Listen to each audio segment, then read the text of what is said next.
I said, what's the matter? We are enjoying, mother, we are enjoying. I not enjoy. We are enjoying the rain, all right. We are enjoying the cold, all right.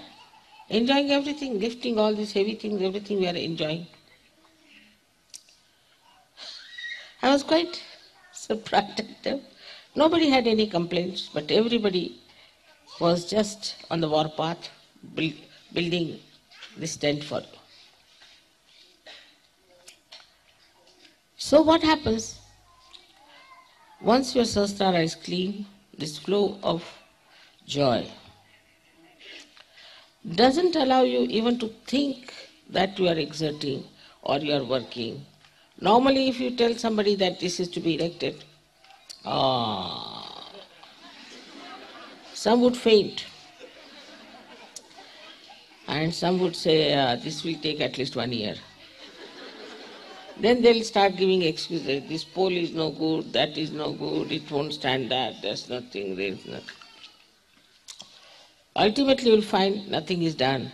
It will lie like this for years together. You better get another person, you better go buy another one. Everything is postponed all the time and nothing is done. But here you don't feel you are doing anything. When you don't feel you are doing anything, how can you say then why? Because I'm not doing anything in any way. So I don't ask question why, do I? In any case, I'm not doing anything. That is the state where you are working in the divine plan. You are doing a lot of work. But nobody feels they are doing anything. They all think we are absolutely just enjoying ourselves, doing nothing. This kind of a state is the blessing of Sahasrara. Because only in your brain you think all these things, labor-saving devices. I mean, you tell anybody, you go and telephone to this person. Immediately, if it's a Madden Bond, he'll say, he may not be there, God knows, what's the use, telephone may not be all right. But you see, why don't you see if the telephone is all right or not? Before that only he will give 101 explanations that it may not be all right, it may be something may be wrong. And just labor saving first. That is one of the tricks of the brain. Then this intelligence cheats all the time. It gives you rationality for everything. Like a person kills his father. You ask him, why did you kill him? Why not? He was so old, he was suffering, and I wanted to have all the property, so I thought better kill him.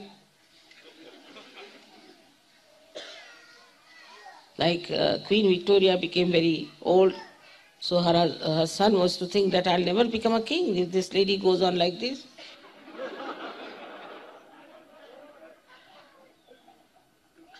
So the brain starts giving lots of explanation and cheating. Because rationality. It gives rationality, and rationality is nothing but ego or your conditioning. Your ego tells you, no, this is no good. So you stick on to that point. This is not good. Then another can ask you why it is not good. I think it is not good, so I think. Or like some say, I believe, but why? But in Sahaja Yoga, answer is simple.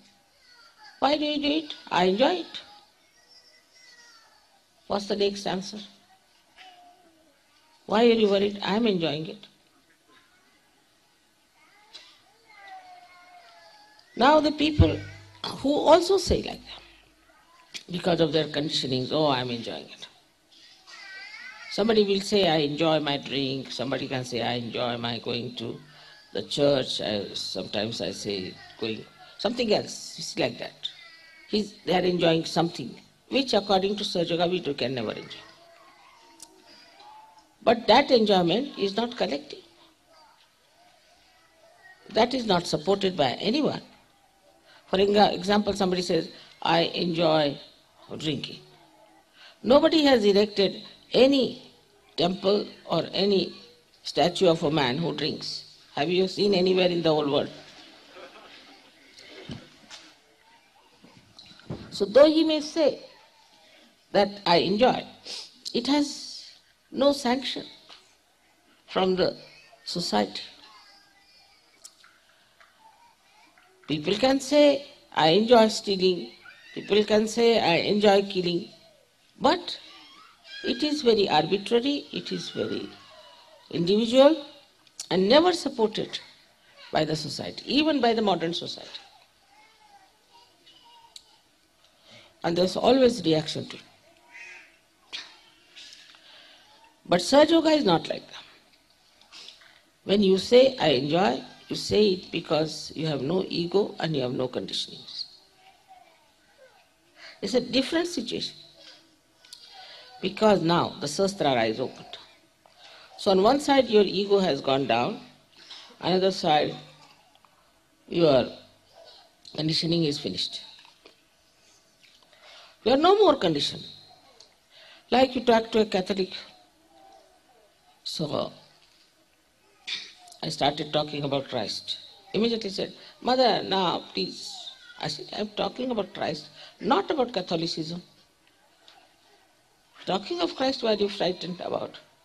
Mother, we shouldn't become Catholic again, that's why we are worried about. Baba, Christ never started Catholicism.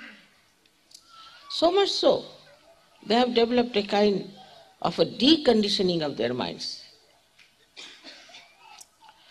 That they start seeing that whatever these people have done so far was wrong. And that whatever I have done so far was absolutely wrong, and I'm not going to do it. It's a very common thing. I have seen the people who have worshipped Christ prefer to worship Ganesha, and those who have worshipped Ganesha prefer to worship Christ. Just the same. The name is different, but just the same. But they like it. Because Christ means the priest, the confessions, rosaries, and also cemeteries. So they don't want to have. These conditionings itself start showing their own forms, like devils, and Sahaja Yogis want to avoid, or have nothing to do with them. I remember in the beginning, we had 6-7 hippies from England, and they had come to Rauri. We were having a program. And there were 5-6 real hippies. These were hippies became Sahaja Yogis. Real hippies came to the program. I was just sitting like this, and suddenly they said, oh no. I said, what has happened? I started. As if some snake has entered, or what has happened. They were hippies. But with this deconditioning of the conditions, they just couldn't bear those same hippies that they were coming inside. Because you start seeing clearly, very clearly,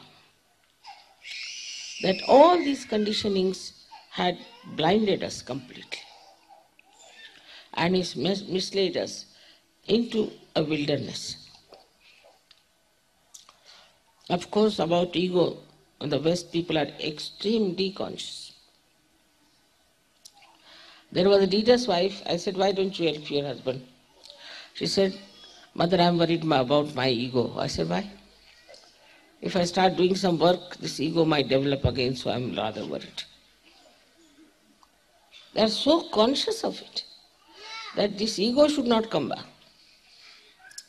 One fellow who came to me, and I was talking to him, then he just ran away. I said, what happened? She said, no, those people who go close to Mother always develop very bad ego. I don't want to be there close with her. So it's such a mind that sees madness, that sees insanity, that sees immaturity, it sees vulgarity, it sees deceit, hypocrisy, everything so clearly.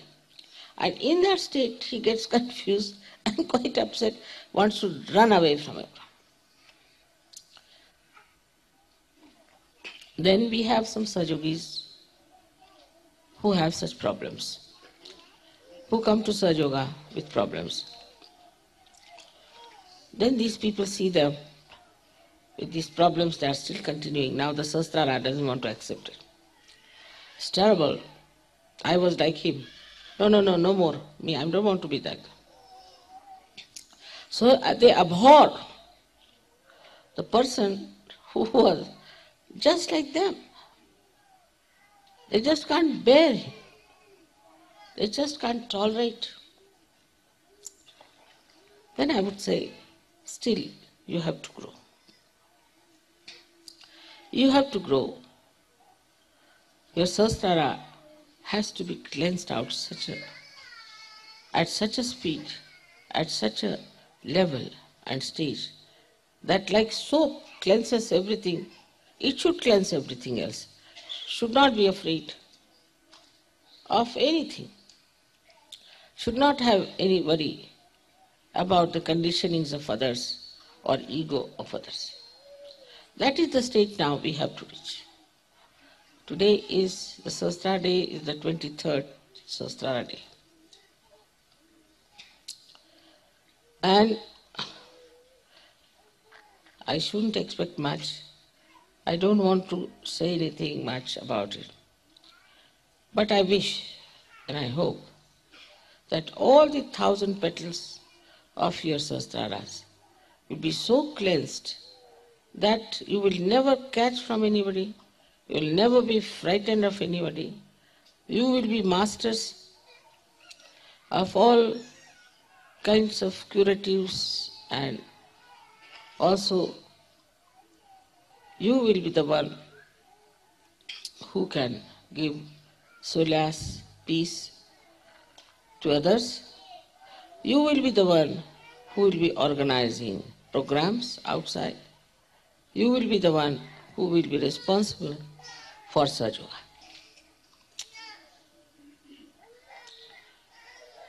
And when that happens, then we can see that these 1,000 petals of the Sahasrara have opened out.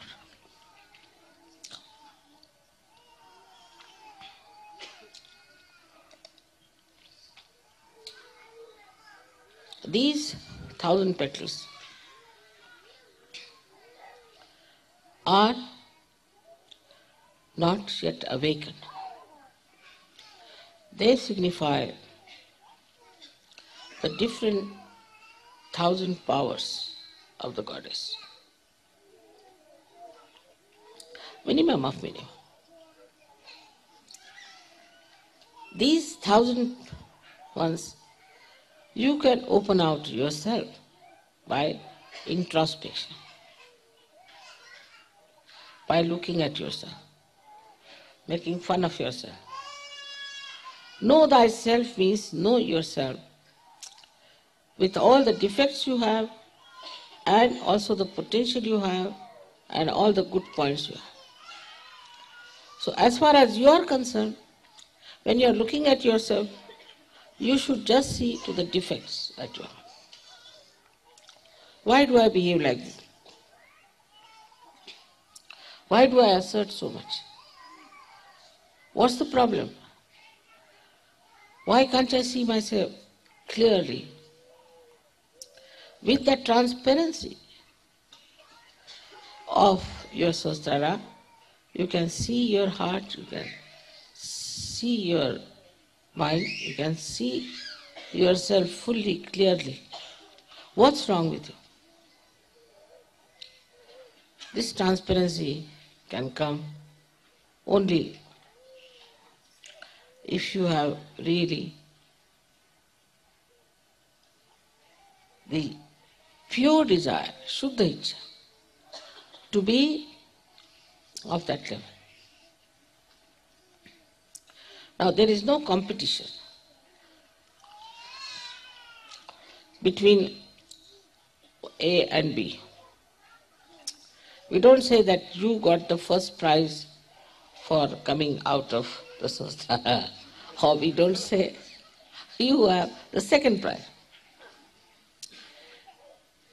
There's nothing like first, second in Sahaja.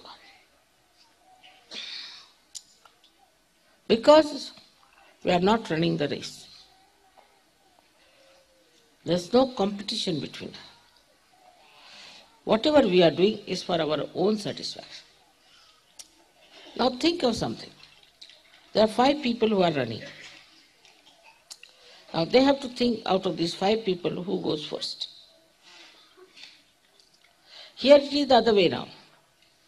The 5 people are meditating.